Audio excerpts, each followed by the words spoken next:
देवरिया हत्याकांड में एक आरोपी को गिरफ्तार किया गया है।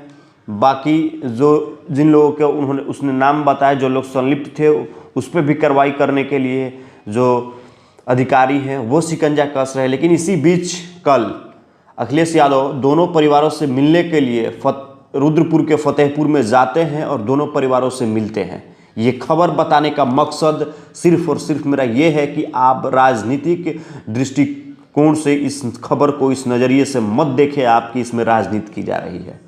अखिलेश यादव एक संदेश देना चाहते हैं कि अगर हम हो या बीजेपी की सरकार हो या सपा की सरकार हो, वो जाए और दोनों परिवार, ये जातिवाद का जो पूरा का पूरा वहाँ पर माहौल क्रिएट किया गया, उस माहौल में एक अलग संदेश राहुल गांधी देना चाह रहे थे।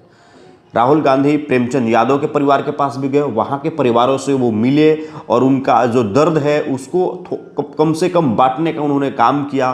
फिर उसके बाद दुबे परिवार के घर भी वो जाते हैं, वहाँ भी देखते हैं, उस घर को देखते हैं, वहाँ पे जिस तरीके से जो परिस्थिति, जो हालात है, वहाँ के जो मंजर है उसको वो देखते हैं और वहाँ की जो चीज़ें हैं उसको टटोलने का काम करते हैं।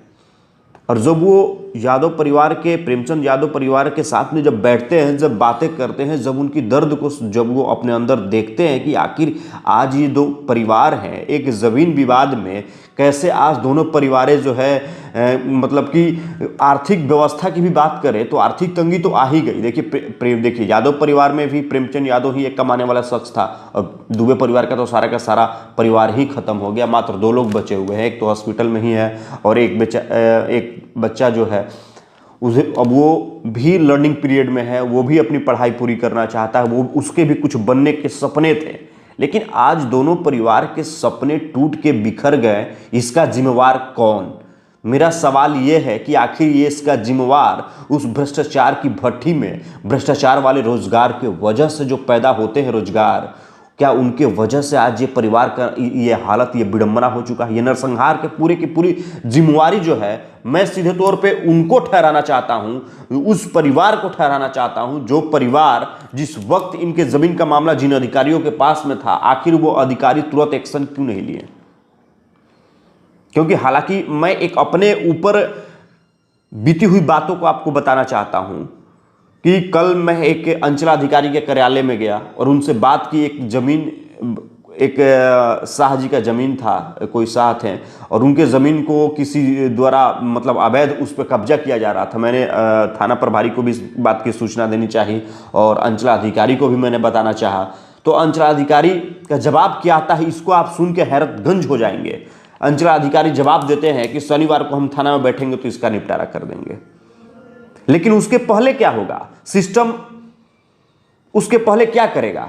अगर उसके पहले उस पर अवैध कब्जा हो रहा है और उसको रोकने के लिए वो शाह परिवार जाएगा, रोकेगा, तो उसकी उसी एट ए टाइम उसकी हत्या कर दी जाएगी। वहां पे आपका सिस्टम धरा का धरा रह जाएगा। तो मेरा सवाल सिस्टम के ऊपर है और सिस्टम से मेरा सवाल सबसे अधिक इसलिए रहता है कि आखिर सारा का सारा जिम्मेवारी जो है वो सिस्टम का है।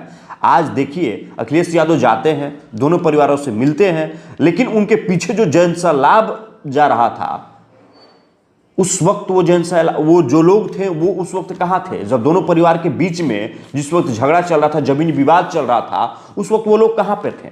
आज ये नरसंहार होने के बाद आज वो लोग आगे पीछे उनके घर के पास जा रहे हैं, कैमरा रिकॉर्डिंग कर रहे हैं, फोटो खींच रहे हैं, मीडिया वाले भी जा रहे हैं। चलिए मीडिया का तो काम है, तो मीडिया अपना काम कर रहा है, मीडिया अपना दिखा रहा है, उस चीज को प्राथमिकता दे रहा। नहीं तो सरकार के कानों तक तो जू तक नहीं रहेंगे इस मामले में, सरकार एक्शन तक नहीं ले पाएगी।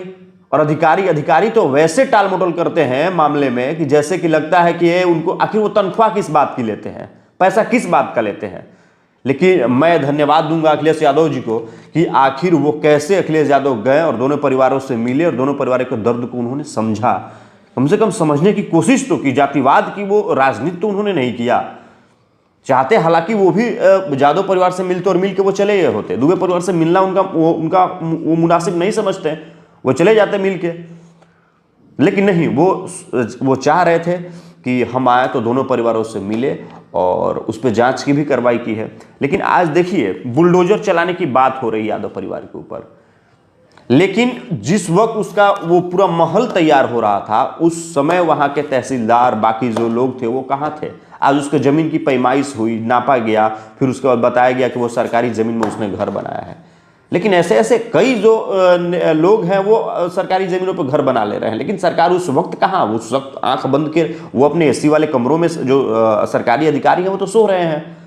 जब ऐसी ऐसी घटनाएं सामने आ जा रही है, तब सरकार की नींद और सरकारी अधिकारियों की नींद खुल रही है।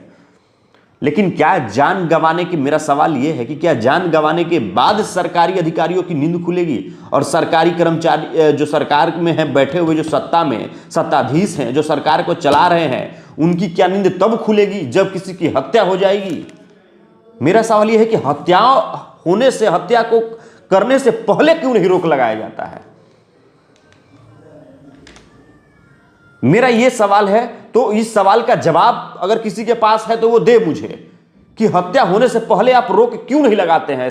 ऐसा सिस्टम क्यों नहीं बनाते हैं कि हत्या होने से पहले उस मामले को, उस विवाद को सॉर्ट आउट कर दिया जाए, ताकि दो परिवार खुशी खुशी रह सके। आज देखिए कि दो परिवारों की हालत क्या हो गई है। कौन बचा है? दुबे परिवार में कौन बचा?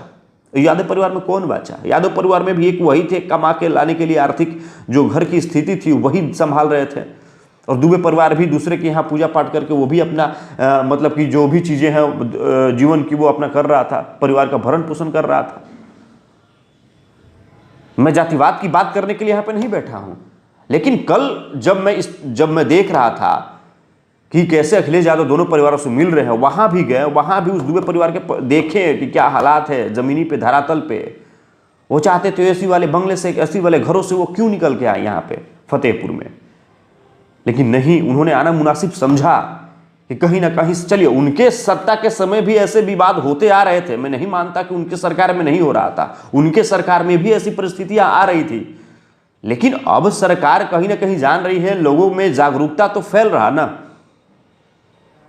लेकिन एक सवाल और, वहां के लोगों के बीच में जब गोलियां चल रही थी, जब यादव परिवार दुबे परिवार के घर पे पहुंचता है और इतना बड़ा ये नरसंहार हो जाता है, उस वक्त में, उस दौर में, क्या लोग वहां के आसपास में लोग नहीं थे? क्या लोग वहां पे मुख्य दर्शक बन के देख रहे थे? लोग, उनकी जिम्मेवारी नहीं थी कि आखिर इसको हम आगे सामने आके रोक ले? नहीं आएंगे ना लोगों को आना होगा, रोकना होगा, क्योंकि सरकार को जगानी पड़ेगी। सरकार सोई हुई है, सरकार के अधिकारी सोए हुए हैं, क्योंकि भ्रष्टाचार हमारे देश को खोखला करते हुए जा रहा है।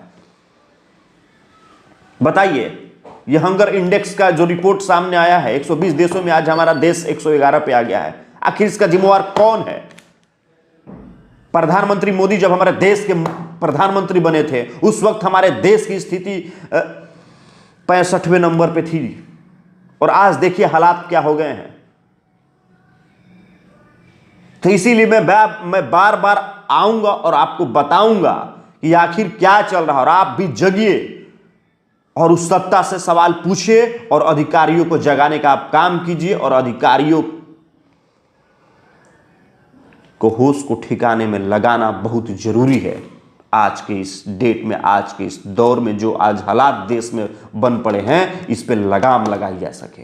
जय हिंद।